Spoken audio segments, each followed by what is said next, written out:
va maintenant parler du dernier film de Walt Disney Company sorti au cinéma à ce jour. Le 137e long métrage d'animation et le 56e classique d'animation des studios Disney, Vaiana. Un film qui a été très attendu par les Occidentaux, mais qui a été craint par les Polynésiens. En même temps, je me mets un peu à leur place, les pauvres. Si une grosse compagnie américaine ferait un film d'animation parlant de la culture vendéenne, moi aussi je serais un peu contrarié. Mais à sa sortie, le film a été bien accueilli et a été même nommé aux Oscars pour la catégorie du meilleur film d'animation. Remporté par Zootopie, donc Disney s'en sort plutôt bien. Donc Vaiana, la légende du bout du monde, ou dans sa version originale, Moana. Alors il y a une chose que je voudrais critiquer dans le titre français. Non pas parce que l'héroïne s'appelle Vaiana chez nous au lieu de Moana. Il y a une raison à cela, c'est que Moana est une marque déposée en Union Européenne et que du coup plusieurs pays européens, dont la France, s'est contenté de Vaiana, qui veut dire eau de roche en tahitien. Sauf pour l'Italie où elle s'appelle Oceania, je vous laisse chercher la raison, elle est assez cocasse. Ce qui me dérange, c'est que comme dans Pocahontas, une légende indienne, pourquoi le titre français contient un sous-titre ? Pour que le public français comprenne l'intrigue du film ? Bordel, on est au 21e siècle, c'est pas comme si les gens pouvaient lire l'histoire et regarder les bandes annonces du film sur cette magnifique invention qu'on appelle Internet. Parce que là, c'est vraiment prendre le public français pour des cons, non ? Même la version québécoise n'a pas de sous-titres ! Enfin bref, je m'égare. Vaiana est donc un film sorti en 2016, réalisé par Ron Clements et John Musker. Oh, retenez bien ces deux noms, quelque chose me dit qu'on va les voir plusieurs fois ces loustiques. Nous suivons l'histoire de Vaiana, ou Moana, appelez-la comme vous voulez. Elle est la fille du chef d'une tribu vivant sur une île. Elle rêve de voguer sur la mer, mais son père l'interdit d'aller plus loin que le récif, car pour lui, il est très dangereux de s'aventurer dans l'océan.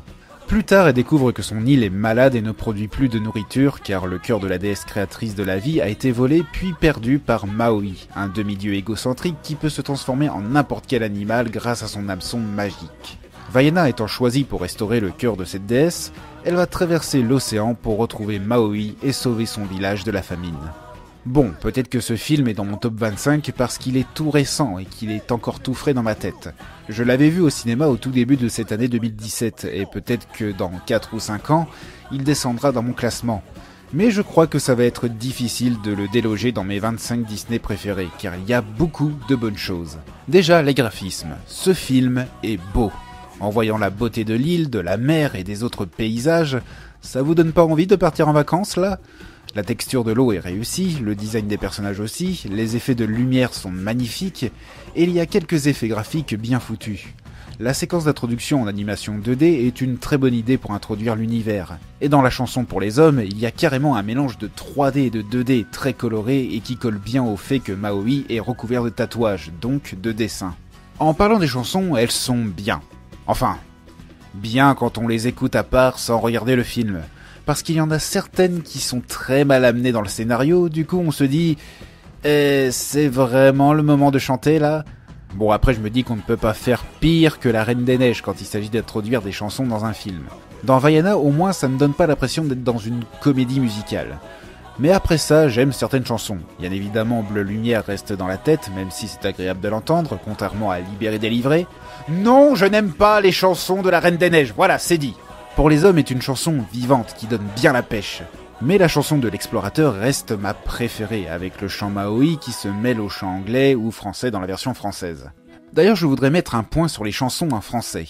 Je trouve qu'elles sont mal traduites. Quand on regarde les paroles originales en anglais et les paroles françaises, la différence se voit très bien.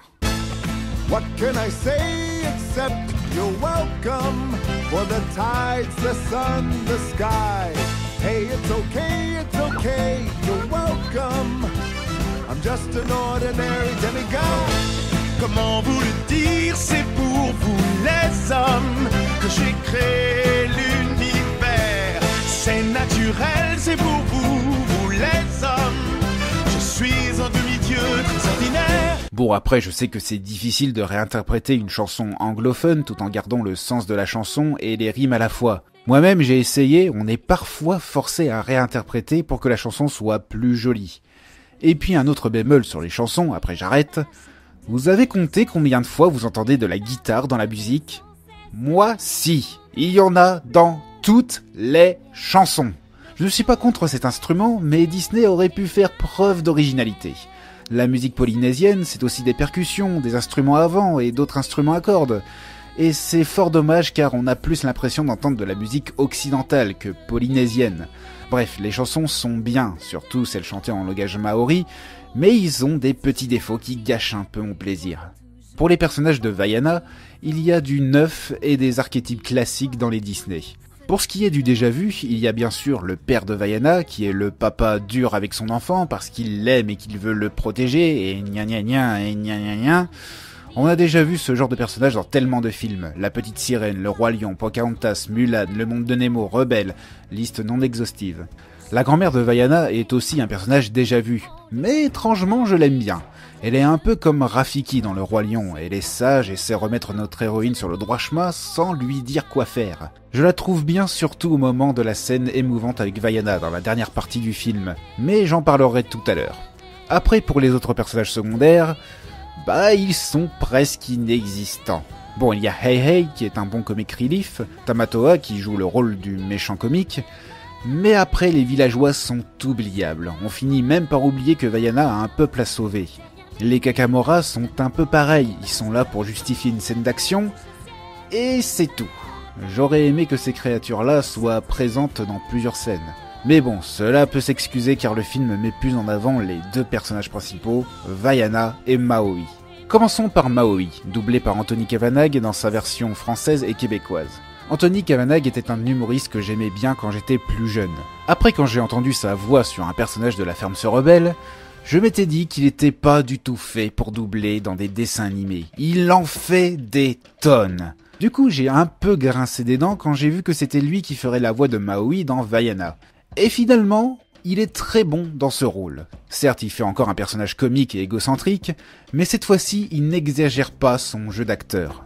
Je n'ai pas beaucoup de choses à dire sur Maui, il fonctionne à merveille. Il est vantard, insolent et égoïste sans qu'il soit insupportable. L'humour de ce personnage est centré là-dessus. Mais il y a quelques trucs qui ne passent pas avec lui, comme par exemple ces blagues méta qui te sortent complètement du film. Et puis quand Maori se dispute avec Vaiana et ensuite se barre, on ne connaît pas vraiment la raison pour laquelle il revient pendant l'affrontement final contre Tekka. Il aurait pu dire juste une phrase qui expliquerait son changement d'avis, mais non, c'est passé à côté. Et je vais parler de l'héroïne, Vaiana. Lors des vidéos précédentes, je vous ai parlé des héroïnes dans les films Disney, très souvent des princesses ou des jeunes filles qui tombent amoureuses du premier venu. Il y a eu du progrès avec Pixar dans Rebelle, où la princesse en question préfère attendre qu'elle soit prête pour trouver un prétendant. Eh bien, je pense que notre fameuse Vaiana marque une nouvelle génération d'héroïnes. Une comme elle, on en a très peu chez Disney. Elle n'est pas cruche, elle a des responsabilités, elle arrive à se débrouiller toute seule, à part quand elle doit naviguer ou elle a besoin de Maui, car elle manque d'apprentissage. Elle est intelligente, elle ne pense même pas se mettre avec un, entre guillemets, prince charmant. Et surtout, sa principale qualité en tant qu'héroïne Disney, elle prend ses décisions toute seule. Dans la scène où Vaiana s'est fait abandonner par Maui, elle renonce à sa tâche en redonnant le cœur de Te Fiti à l'océan, l'esprit de sa grand-mère lui dit qu'elle peut repartir chez elle, elle est prête à abandonner son périple, et que fait-elle ensuite ? Elle change d'avis et reprend le cœur de Te Fiti car au fond d'elle, elle veut sauver son peuple et honorer ses ancêtres. Quel autre personnage principal féminin chez Disney fait ce genre de choses ? Judy dans Zootopie, Tanya dans La Princesse et la Grenouille, et peut-être Mérida dans Rebelle, même si je trouve quand même que c'est tiré par les cheveux, sans mauvais jeu de mots. Voilà pourquoi j'aime Vaiana en tant que rôle principal féminin. Contrairement à la majorité des héroïnes Disney, elle fait ses propres choix et prend seule ses décisions. J'aimerais de tout mon cœur que Disney continue à développer ce genre d'héroïne pour que les petites filles de notre époque puissent s'identifier et devenir de bonnes personnes. Après, je ne dis pas que les autres personnages féminins sont mauvais, mais je pense que depuis quelques années, Disney nous propose enfin des héroïnes originales. Bon, je m'étais promis que ces vidéos feraient pas plus de 8 minutes, eh bien c'est raté. Mais vu que le film est encore récent, j'en ai profité pour donner un avis plus détaillé. Pour les côtés négatifs, parce que j'en ai pas beaucoup parlé, le scénario est un peu prévisible quand on a déjà regardé beaucoup de Disney, les personnages secondaires sont très peu présents et la bande originale du film a de bonnes idées niveau originalité, mais pas assez exploitées malheureusement tellement qu'ils ont trop essayé d'occidentaliser les morceaux. Pour les côtés positifs, ce film est beau graphiquement, que ce soit pour la 3D ou la 2D. Les scènes d'action sont palpitantes, Vaiana et Maui sont des personnages principaux réussis, et le film correspond à l'état d'esprit de Disney aujourd'hui, essayer de nouvelles choses. Si vous êtes tenté de voir Vaiana et que vous avez raté sa sortie au cinéma, il ne faut pas hésiter à vous le prendre, en Blu-ray ou dématérialisé. Vaiana est, et je pense restera, un grand classique de Walt Disney Pictures.